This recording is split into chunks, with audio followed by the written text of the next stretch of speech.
দর্শক আমন্ত্রণ Tibbet luxuries presents colours 24 power by টাফিন ফেব্রিকের আয়োজনে ঈদের বিশেষ আয়োজনের সাথে আছি আমি নাজমুল আলম রানা আর আমার আজকের অতিথি অপু বিশ্বাস।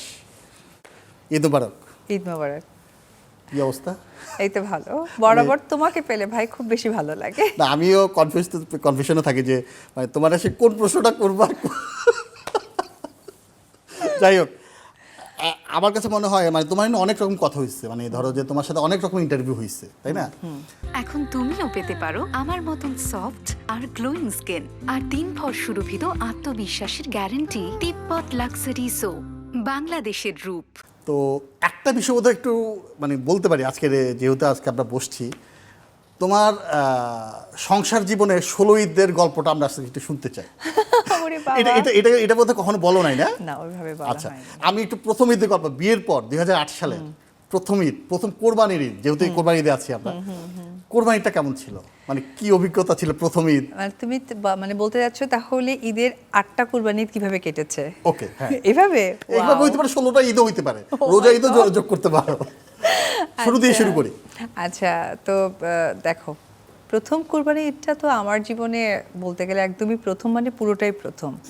আমি তো কখনো ঈদের সাথে রিলেশন বা ওই রিলেটেডটা ছিলাম না।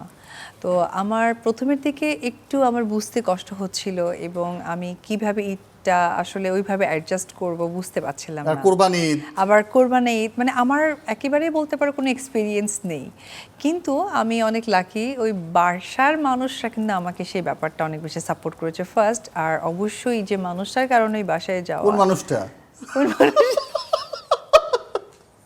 রকস্টার। আচ্ছা, Rockstar, okay fine, Shakib Khan. ওকে, সো ওই মানুষটার জন্য আসলে দেখো কোরবানি ঈদে আমার যেটা সব থেকে বেশি আমি বলবো যে আমাকে সাপোর্টটা করেছে, যেহেতু আচ্ছা। কোরবানির সাথে আমি একদমই রিলেট না, এবং কোরবানির মাংস কিভাবে কি করা দরকার, কোথায় কি করা দরকার। প্রথম দিন যেটা হয়েছিল আমি একদম ঘরেই ছিলাম, আচ্ছা। আমি কোরবানিতে একদমই তাদের সাথে কোনোভাবে কোনো সাপোর্ট বা হেল্প কিছুই আমি করিনি, শুধু আমার যেহেতু জন্য- গরু। হ্যাঁ, যেহেতু গরুর মাংসের ব্যাপারটা ছিল, পরে খাসি যখন কোরবানি হয়েছে রান্না করেছে, পরে আসলে ওইটা তখন আমরা সবাই মিলে খেয়েছি। তবে আমি একটা জিনিস তাদের ফ্যামিলিতে খুব পজিটিভলি দেখেছি, যখন ধরো বিফ রান্না হতো তখন তারা কি করতেন যে ধরো আমি টেবিলে বসেছি খেতে বা বাসার সবাই খেতে বসেছে, তখন হতো যে টেবিলে আমরা কিন্তু মাটন বা অন্যান্য যে খাবারগুলো রান্না করা হতো সেগুলো খেতাম, তখন কিন্তু নর্মালি কেউ বিফ নিয়ে খেত না। বিফটা তখনই খেত ধরো আমার খাওয়া শেষ হয়ে গেছে, পরে কেউ বসেছে, বা রাতে খুব একটা খাবার আমি খাই না, একটু অ্যাভয়েড করে যেতাম, তখন আবার সকলে মিলে কিন্তু বিফটা খেত। মানে এই যে একটা অন্য লেভেলের স্যাক্রিফাইস তাদের ছিল আমার জন্য, আমাকে রেসপেক্ট করে ভালোবেসে, যে আচ্ছা ঠিক আছে মানুষটা নিতে পারছে না, তাকে কি করে চাপিয়ে দিই। শাকিব খান অনেক ভালোবাসে না? আর একটা বলতে পারি, ওই ঈদটা সপ্তম অষ্টম নবম ছিল কিনা আমি জানি না, বা চতুর্থ পঞ্চম ছিল একটা ঈদে। আচ্ছা, তার- ওটার পরে আচ্ছা। আমি জানতে চাই প্রথম ঈদে গিফট কি ছিল? আসলে গিফট তো কখনোই মানে ওই বলা যায় না, তারপরেও একটু, না, গিফটটা কখনোই সে কিনে দিত না, সে টাকা ধরে দিত যে তুমি যা খুশি কিনে নাও। মানে কখনো কিছু কিনে দেয় নাই? যখন শুটিংয়ে বাইরে যেতাম তখন তো সে প্রচুর শপিং করতে পছন্দ করে, তখন আসলে শপিং করলে যখন আমিও শপিং করতাম তখন তো বিল সে একসাথেই দিয়ে দিতেন, কিন্তু স্পেসিফিক্যালি যে ঈদ বা ঈদে একটা ড্রেস কিনতে যাও বা কিছু করো ওই রকম তার কখনোই। তুমি নিজেও তো স্বাবলম্বী তখন, হ্যাঁ, আমি তো নায়িকা, অবশ্যই স্বাবলম্বী। তাইলে কি দিছিলা? আমি তার জন্য অনেক কিছু গুছিয়ে কিনতাম, বিশেষ করে আমি পাঞ্জাবি না, কিনতাম। প্রথম ঈদে কি দিয়েছিলে? পাঞ্জাবি দিয়েছি, পাঞ্জাবি। পাঞ্জাবি দিয়েছি, এবং ম্যাক্সিমাম বেশ কিছু প্রোগ্রামগুলোতে তুমি খেয়াল করবে যে সাকিবের প্রত্যেকটা পাঞ্জাবি প্রায় আমারই দেয়া থাকতো, কারণ আমি খুব পছন্দ করতাম এবং সেও খুব পছন্দ করতো আচ্ছা। যে আমি যা পছন্দ করে দিতাম। ওকে ফাইন, হ্যাঁ, কোন একটা ঈদের কথা। হ্যাঁ, কোনো একটা ঈদে, সেই ঈদে বেশ কয়েকবার আমার বলা হয়েছে, আমি আসলে রেসপেক্টের জায়গা থেকে বলছি। তো ওই ঈদে আসলে আমার শ্বশুর শাশুড়ি ওনারা কেউই ছিলেন না, ওনারা হজে গিয়েছিলেন। তো হজে যাওয়ার কারণে ঈদটা তখন তো আমি অলরেডি শিখে গেছি বা বুঝিও কিভাবে ম্যানেজ করতে হয়। তো ওই ঈদে যেটা হয়েছিল যে সে কিন্তু আমার জন্য ধরো একটা 5 স্টার হোটেল থেকে আমার জন্য স্যান্ডউইচ এনেছে, যে আচ্ছা ও সারাদিন এত প্রেশার, আমি অন্য কিছু রান্না করতে পারিনি বা রান্না করা হয়ে উঠবে না, তখন তো সে স্যান্ডউইচ এনে দিয়েছিল।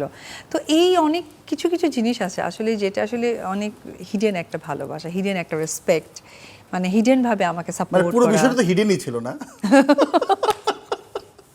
মানে এই হিডেনটা কেন, এত হিডেন কেন? মানে নায়ক নায়িকাদের জীবন কি হিডেনই থাকে?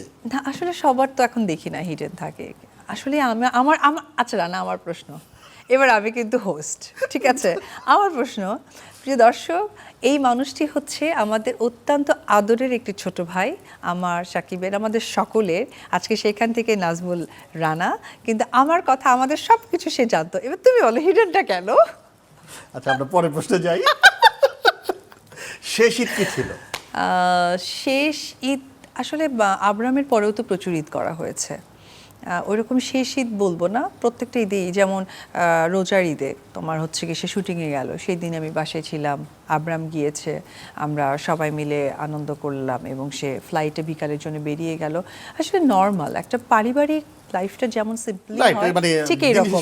হয়তো হ্যাঁ। পর্দায় তোমরা নায়ক নায়িকা, আসলেই। কিন্তু বাস্তবে তো ঘরের মধ্যে হাজবেন্ড ওয়াইফ, মানে ওইটা পরিবার। আসলে হ্যাঁ, এটাই সত্যি কথা। তো ওই জায়গা থেকে না ওই রকম ভাবে যে আমাদের স্পেশাল কিছু সংযোজন হচ্ছে তা কিন্তু নয়, শুধু পার্থক্য এইটাই যে আমরা নায়ক নায়িকার একটা লাইফস্টাইল থেকে ঈদ করা বা পরিবারকে সময় দেওয়া, অন্যান্যরা হয়তো বা নর্মাল লাইফ থেকে।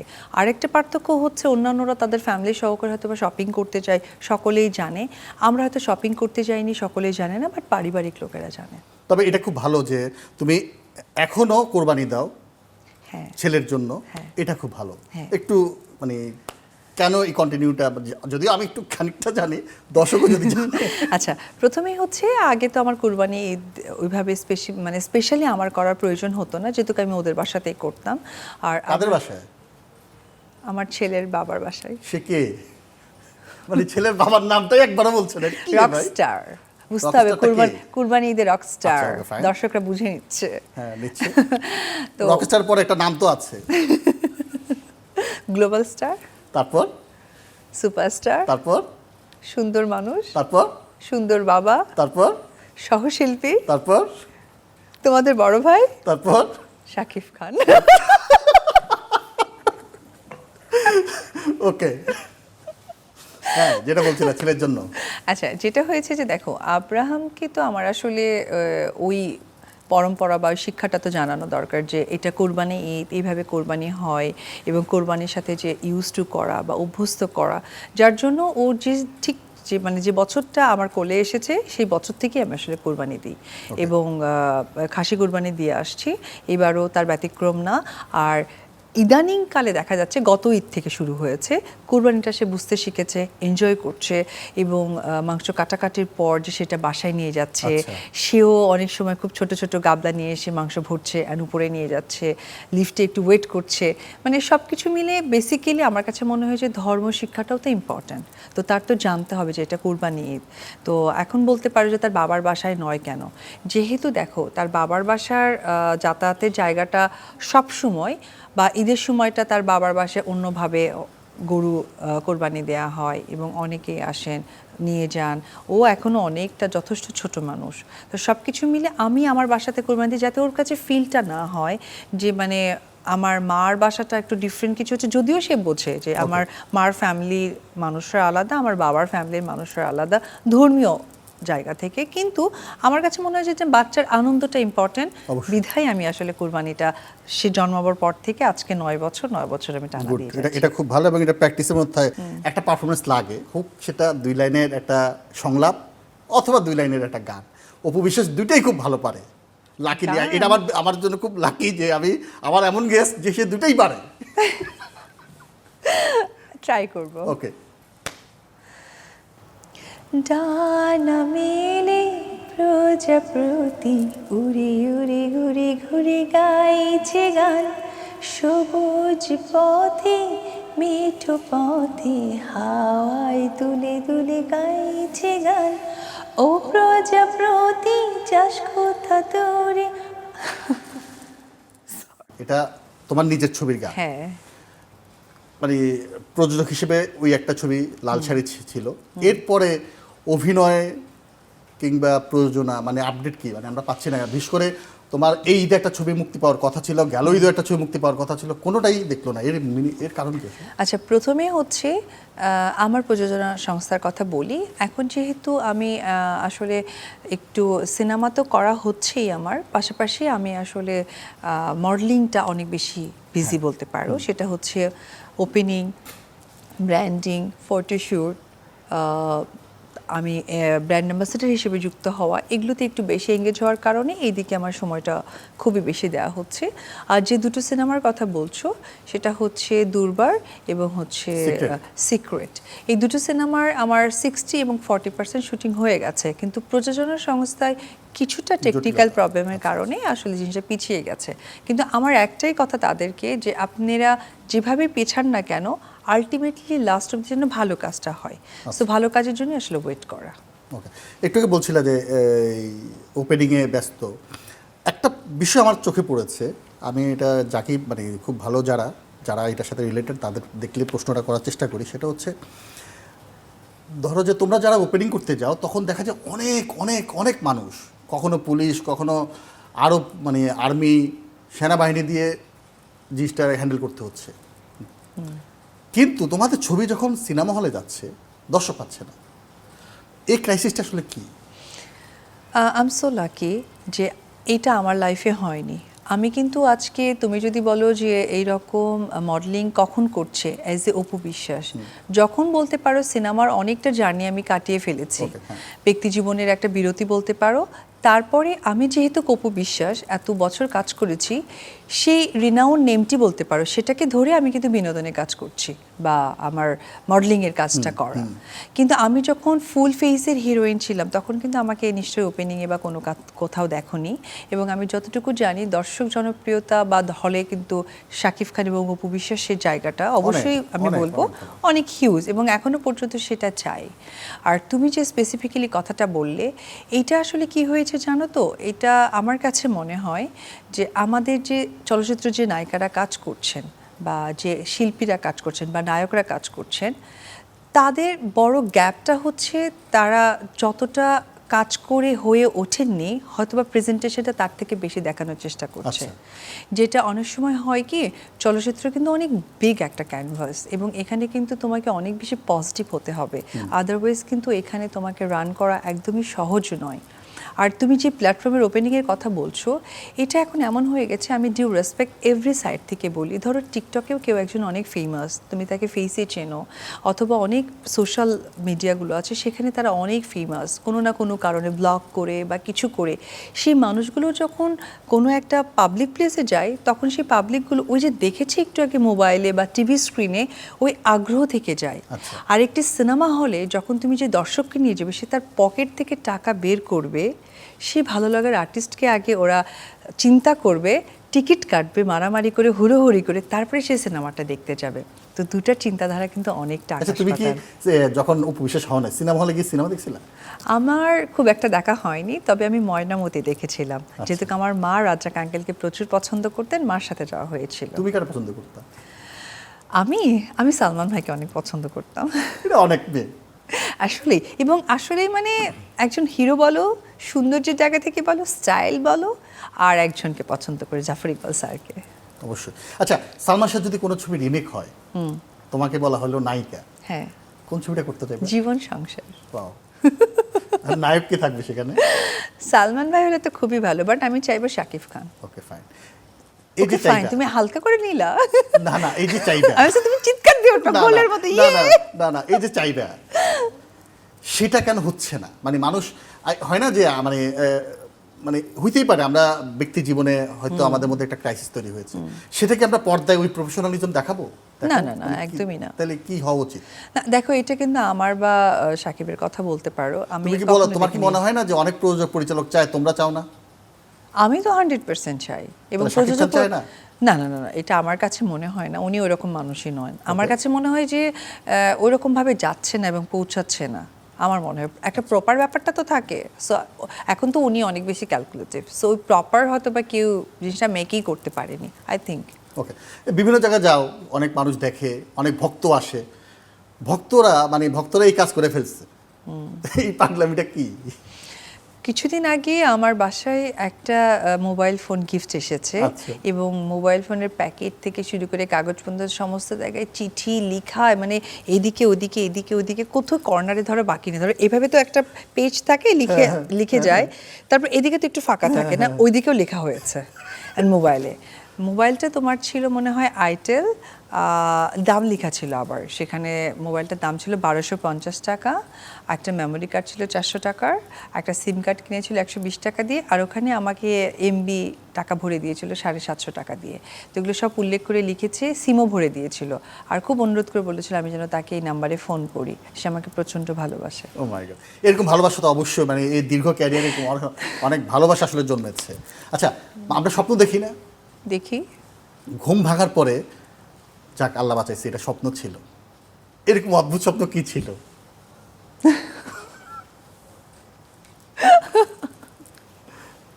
কি বলি বলো তো, অনেক কিছু দেখা হয় না, ওইরকম কিছু না, তবে মানে হয় না যে আমাকে একটু পাওয়ার দিয়ে দিয়েছিল, যে একটা পাওয়ার দেওয়া হয়েছে তোমার অপ্রিয় মানুষদেরকে দমন করবে। আচ্ছা, হ্যাঁ, তো এরকম অপ্রিয় কিছু আমি দমনও করে ফেলেছিলাম। আর কারা? অনেকেই আছে, শুনি। না ওরকম স্পেসিফিক না, বাট অনেকেই আছে আমি দমন করে ফেলেছি। মিডিয়া তারা আছে তো না? আমি তা বলতে পারবো না, তো ওই দমন করা না, বা বলতে পারবা বলবা না, এটা বলো। তো ওই জিনিসগুলো করার পর মনে হয়েছে যে আল্লাহ বাঁচাইছে এই কারণে, কারণ যে মানুষগুলো মানে প্রতিনিয়ত অন্যায়ের সাথে নিজেকে যুক্ত করছে, সেই অন্যায়কারীকে আমার দমন করা মানে আমিও অন্যায়ের সাথে যুক্ত হয়ে যাওয়া। সো ওইটাই মনে হয়েছে আল্লাহ আমাকে বাঁচাইছে। ওকে, স্ক্রিনে 4-5টা ছবি আসবে, একটা করে আসবে। যে ছবিটা আসবে সেটার সাথে রিলেট করে 2 লাইনে কিছু একটা সংলাপ বলতে হবে, না হলে একটা কিছু করতে হবে। আমি Oh my দেখি God! দেখি কি আসে। আকাশ। আকাশ, আকাশ নিয়ে একটা গান গাই প্লিজ। আকাশে তুমি খেলা যেও না তো একলা, এখনই নামবে অন্ধকার। ওয়াও, সেকেন্ড ছবি দেখি। গানের সবগুলো গান হলে তো ভালোই লাগবে। ভালোবাসা,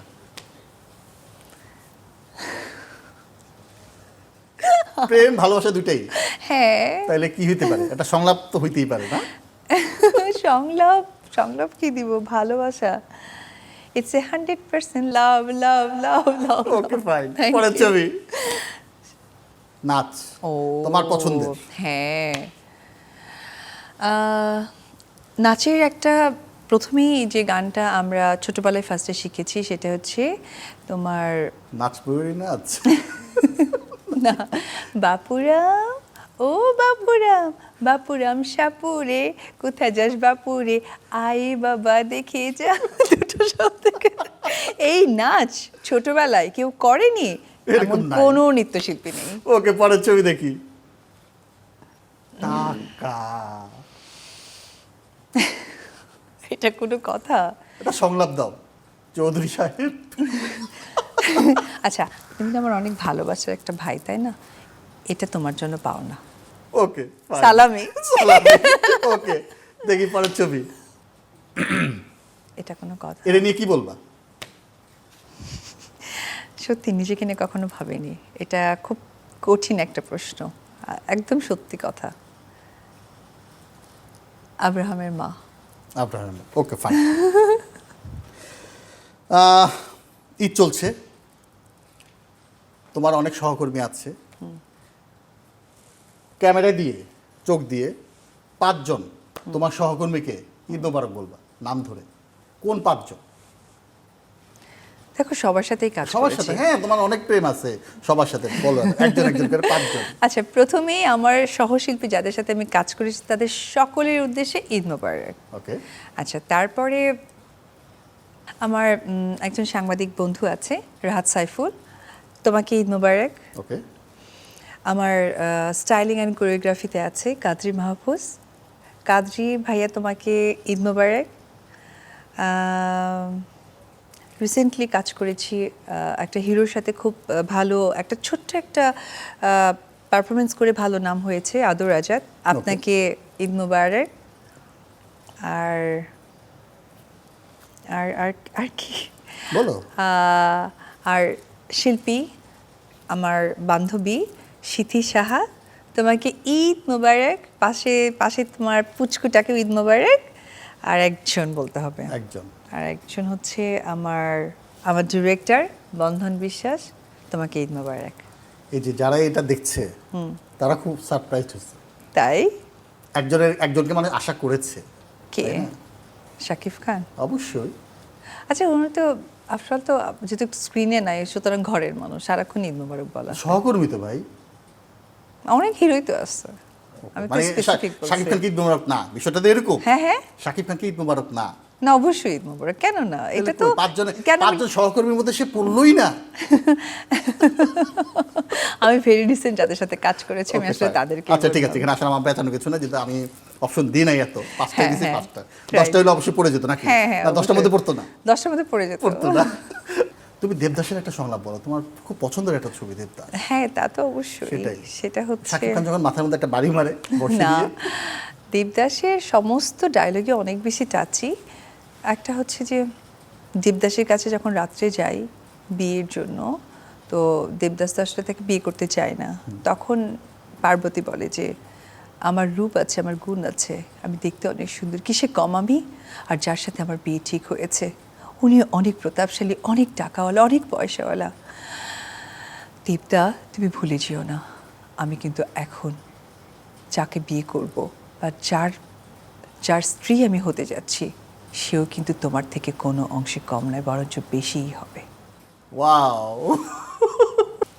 আচ্ছা, এই বিশ্বাস অনেকজনের বিশ্বাস ভেঙেছে হয়তো, মানে বিশ্বাস মানে কি প্রেম, অনেকে প্রেম করতে চেয়েছে পায় না, এই বিশ্বাসের কে বিশ্বাস ভাঙছে?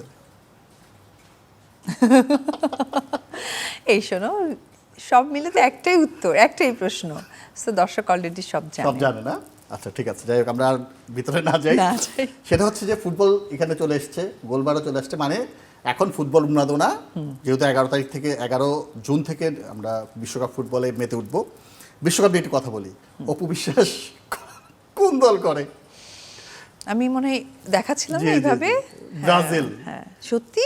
কি মনে করে ব্রাজিল? মানে ব্রাজিল 5টা বিশ্বকাপ দিচ্ছে, এই জন্য সবাই বলে ব্রাজিলটা মানে হচ্ছে যে হলুদ কার্ড একটা কালার। না, ওই জন্য না, আমার আসলে বেসিক্যালি নেইমারকে অনেক ভালো লাগে। আচ্ছা।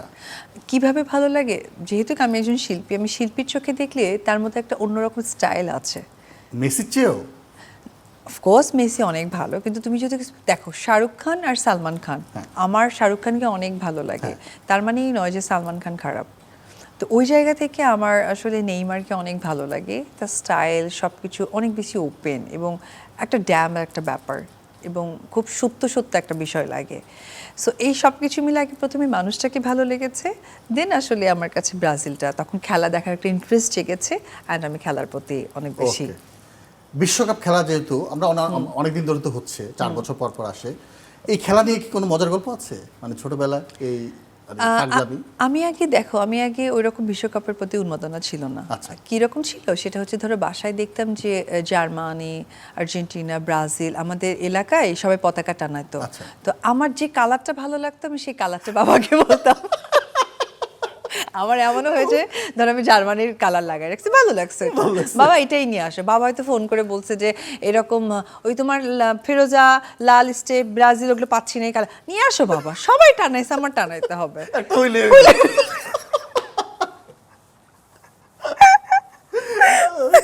মজার ছিল এটা। পরে ধরো ওটা টানাই টানাই দিয়েছি, পরে ধরো 4-5 দিন পর বৃষ্টি বাদলে কোনো রকম ওটা ছিঁড়ে গেছে, বাবা আর একটা লাগবে, বাবা হয়তো ওইটা আরেক পাইনি। এবং যখন আমি লাগিয়েছি তখন ধরো ওই দল হেরে গেছে, ওদের আর খেলা নাই, কিন্তু এটা মজার ছিল। তো ওরকম পতাকা টানায় রেখেছি। তো আসলে ফুটবল নিয়ে না ওরকম উন্মাদনা আমার ছোটবেলাতে কখনো ছিল না। আমি ক্রিকেট অনেক পছন্দ করতাম এবং আমি ক্রিকেট খেলতাম, কিন্তু যখন আমি চলচ্চিত্রে এসেছি, আসার পরেও আমি এখানে একটা মজার কথা বলি, আমার একটা ছবি খুব ভাইরাল হলেও দেখতে পারো, আমি তিশা আপু এবং আসিফ ইকবাল ভাই আমাদের সিঙ্গার, আমরা 3জন মিলে একটা ফটোশুট করেছিলাম। আচ্ছা, হ্যাঁ। আমাকে কিন্তু আর্জেন্টিনার ড্রেস পরে দিয়েছিল। এটার কারণটা কি জানো? আসিফ ভাই হচ্ছে ব্রাজিল সাপোর্টার, তিশা আপু হচ্ছে আর্জেন্টিনা সাপোর্টার, ওনাদের সাপোর্টার থেকে ড্রেস পরেছে, আর আমি তো অনেক শুকনা ছিলাম, কোনো ড্রেস খুব একটা লাগছিল না, আমার আর্জেন্টিনা পরাই দিয়েছে, আমিও পরে ছবি তুলছি। এই জন্য অনেকে কিন্তু জানে তুমি আর্জেন্টিনা। আমি মোটেও না। পরে খেলাটা যখন ধরো একটা মানে প্লেয়ারকে পছন্দ হয়েছে, পছন্দ থেকে খেলার প্রতি আগ্রহ, তারপর থেকে খেলা দেখার একটা অভ্যাস, সেইখান থেকে আসলে ব্রাজিলকে সাপোর্ট করি। কিন্তু তোমার ছেলে কিন্তু আর্জেন্টিনা। হ্যাঁ, ওকে আর্জেন্টিনার বাবা বানিয়েছে। আচ্ছা। হ্যাঁ, বলে তুমি কিন্তু নিজেকে মনে করবা যে তুমি হচ্ছে মেসি, ইয়েস পাপা মেসি বলো, ও বলে ইয়েস আমিও মেসি। তো মেসির কি ড্রেস? আর্জেন্টিনা। তাহলে আজকে থেকে আমরা আর্জেন্টিনা, এইরকম। ওকে, তাহলে বাপ ছিল আর্জেন্টিনা, হ্যাঁ তুমি আমি ব্রাজিল। ব্রাজিল। ওকে, অনেক ধন্যবাদ এই আয়োজনে আসার জন্য। Thank you. আমরা খুব মজা করেছি, আশা করি দর্শকরাও খুব মজা পেয়েছে। তবে আমার মনে হয় আজকে পতাকার কাহিনীটা যে দর্শক শুনবে, আমার মনে হয় যে তোমার আমার মতো কেউ হাসি আটকায় রাখবে না। রাখতে পারবে না। ওকে, টাইফন ফ্যাব্রিক কেয়ার, যার 3D টেকনোলজি প্রথম ওয়াশেই কাপড়ের দাগ সাফ করে কাপড়কে করে নতুনের মতন পরিষ্কার আর সুরক্ষিত। টাইফুন ফ্যাব্রিক কেয়ারের সুপার পাওয়ার। আমরা Tibbet luxury soap presents colours 24 power by টাফিন ফেব্রিকের আয়োজনটা শেষ করতে চাই। দর্শকদের জন্য যদি কিছু বলতে চাও ঈদ উপলক্ষে। সবাইকে ঈদ মুবারক, ঈদের অনেক শুভেচ্ছা। ঈদ আপনাদের সুন্দর কাটুক, এই শুভকামনায় থাকবে। আর অবশ্যই আমি চলচ্চিত্রের মানুষ, বাংলা চলচ্চিত্রের সাথে থাকবেন, বাংলা চলচ্চিত্র দেখবেন। আর চ্যানেল 24-এর যত ঈদের আয়োজন আছে সবাই সুন্দরভাবে মনোযোগ সহকারে দেখবেন। ওয়াও, আচ্ছা আমরা এই আয়োজনটা শেষ করি হচ্ছে একটা গোল দিয়ে। দেখি অপু বিশ্বাস গোলটা দিতে পারে কিনা। আমার অবস্থা হবে ওই রকম, পতাকা ছিঁড়ে গেছে। ওকে, আল্লাহ, আমি রেডি, 1 2 3 দাও। বিসমিল্লাহ। ও মাই গড, গোল!